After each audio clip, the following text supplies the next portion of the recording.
Hello to all my friends out there. Hi, you guys. I hope everyone is doing okay. This video is low-cost, healthy food with many uses to stock up on now. Okay, I am trying not to spend any money, but I decided to listen to the preppers, and the preppers are saying keep stockpiling. So I thought, yeah, I think that is good advice. So keep stockpiling food. Prepare for a possible causing these two things to happen. Businesses going out of business. Food shortages could continue for years. I thought, yeah, I can see that. India is not exporting any rice, and the weather has been terrible here. I've always been able to grow a garden, and my garden it's unseasonably cold. Food shortages could continue for years. There's been frozen food recalls, and I read somewhere that they said, yeah, people have too much of an attachment to frozen food and canned food. And I thought, yeah, because that's what we eat.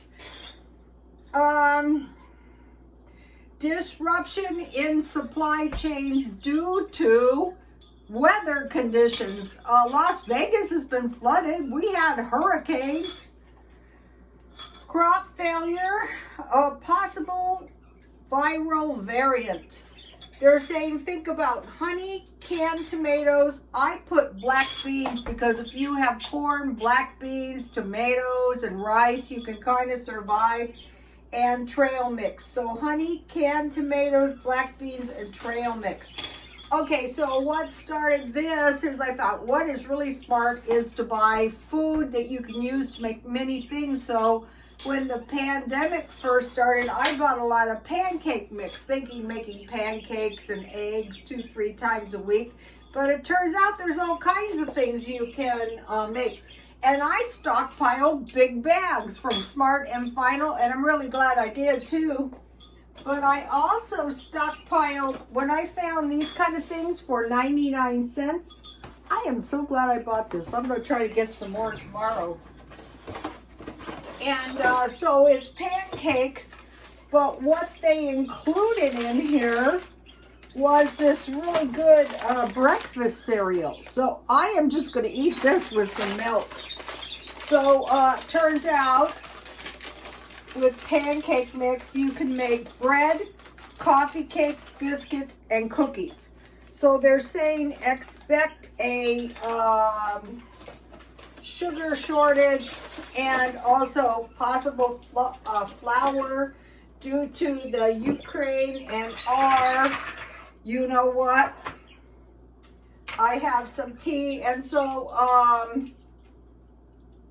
let's see, what did I make out of pancake mix? I made coffee cake. Here it is. That was really good. Here's the coffee cake recipe. And then, of course, you know, pancakes or waffles. And here is biscuits and pancake loaf bread. So you're going to have bread, you're going to have biscuits, you're going to have coffee cake, but you're also going to have muffins out of pancake mix and sugar and cookies. Let me give you these two recipes here.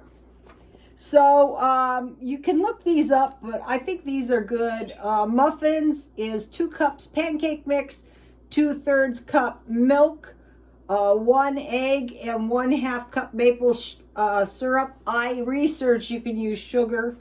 And these are cookies, and this is what I made tonight, and they turned out really good. 2/3 cup butter or coconut oil softened, 3/4 to 1 cup brown sugar, 2 eggs, 1 teaspoon vanilla, pinch of salt, 3 cups pancake mix, and then 3 tablespoons sugar and 1.5 teaspoon sugar and 1.5 teaspoons cinnamon. Bake for approximately 10 minutes. You have to keep an eye on them because they bake up quick. What I did is, these are really good. Look. So my pancake mix, I had several different kinds, was peanut butter, and I thought I just want to follow the exact recipe, and so I have cinnamon and sugar. I use 1 tablespoon and I flatten them with a fork, and so I have cinnamon and sugar left, and I could make cinnamon toast, or I could use that on pancakes. And these cookies are very, very good. So right now I want to start eating more lemon and more vinegar in my diet in case the variant reappears. There's been some reports that it's reappearing in the UK. And I wouldn't doubt it because, you know, they could... I think it's easier to get to the UK than the US.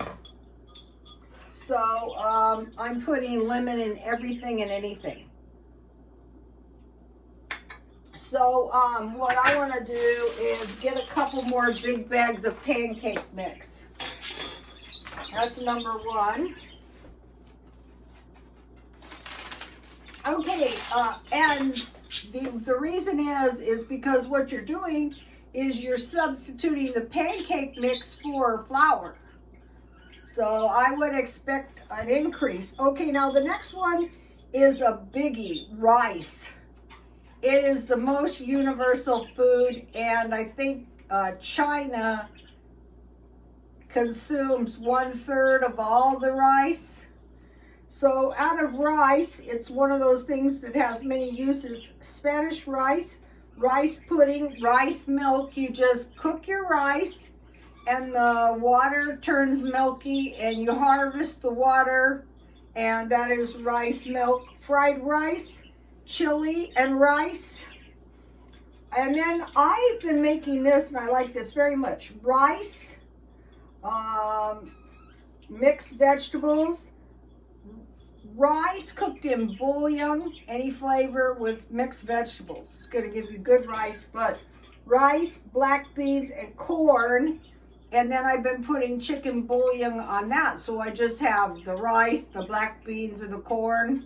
And you can put meat on top of that. And then vegetable or chicken curry on rice.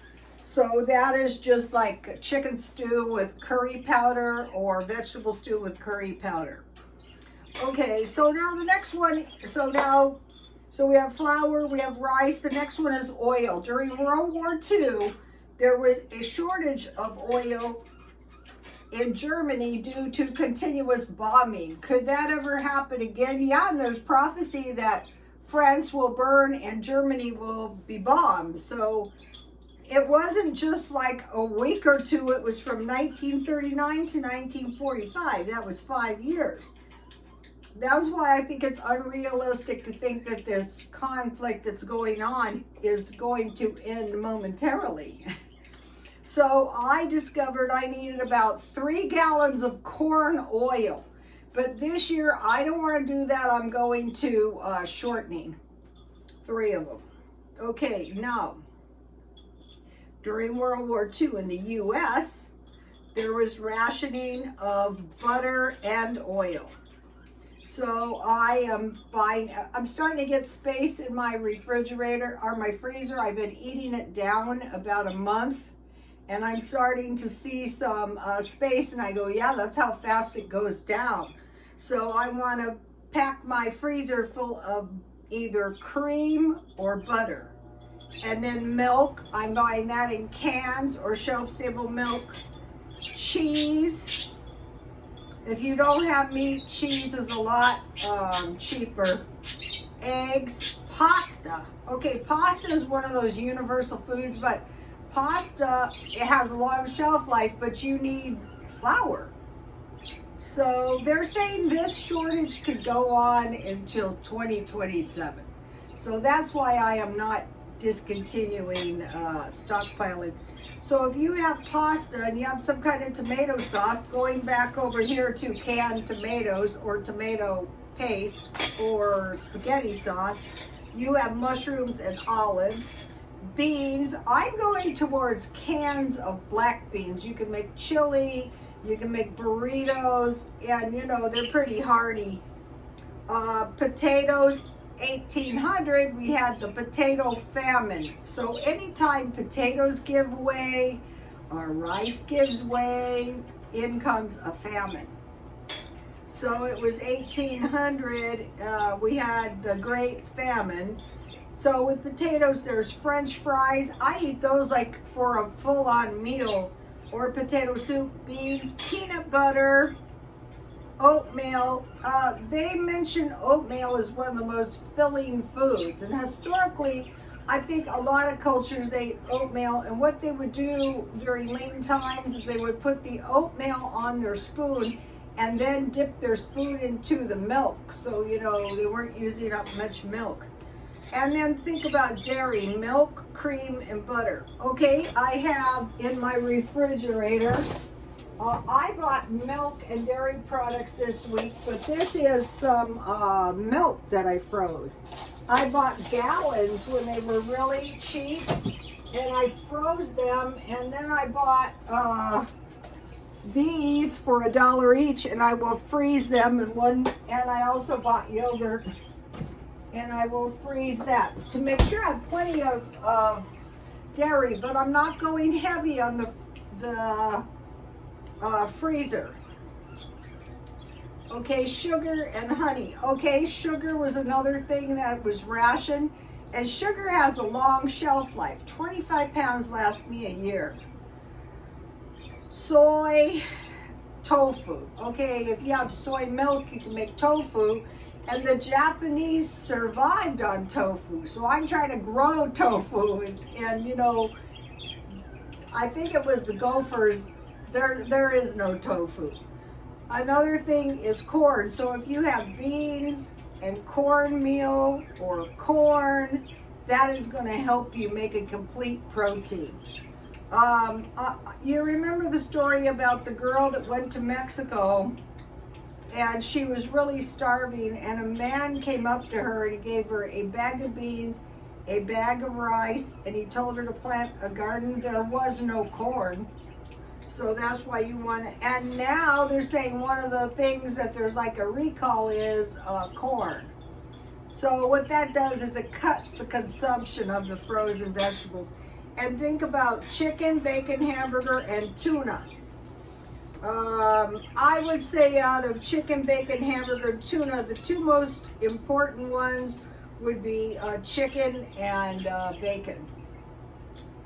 Okay, and then think about honey, molasses, vinegar, lemon, and chocolate. And I have been buying chocolate in chocolate bars, but my grandmother always bought cocoa powder. So I'm gonna get some big cocoa powders, and those last a long time. And then these trail mixes from Aldi's. I think I got this for $2.50, but they have one that has chocolate in it as well. So you can take that out. This was really good because it has seeds and various kinds of nuts, which you can roast and put on top of your soup. So those are healthy food with many uses to stock up on.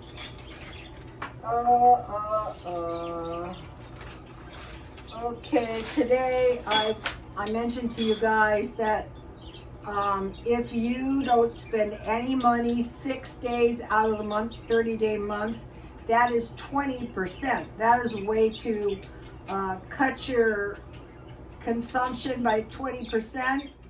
But if you do 2 days a week, that gives you eight days a month, and it's not really too hard to do. There are some days I have to buy gas, and today I went to the thrift store looking for a couple more exercise clothes, which I did find half price for $3 each. But I bought a nice jean jacket, the kind with the fleece lining, for $6.50, because I want to make sure that everyone in my family has a nice warm coat this winter. And I'm looking for an umbrella too. Also, I started buying some shoes. If they look practically new. Because I noticed people go into the thrift store and they clean out the tennis shoes and they sell them in Mexico. So if there is a depression coming, you know, you want to have enough shoes and coats. Okay, you guys, please like, comment, and subscribe, and I will see you tomorrow, and God bless you all.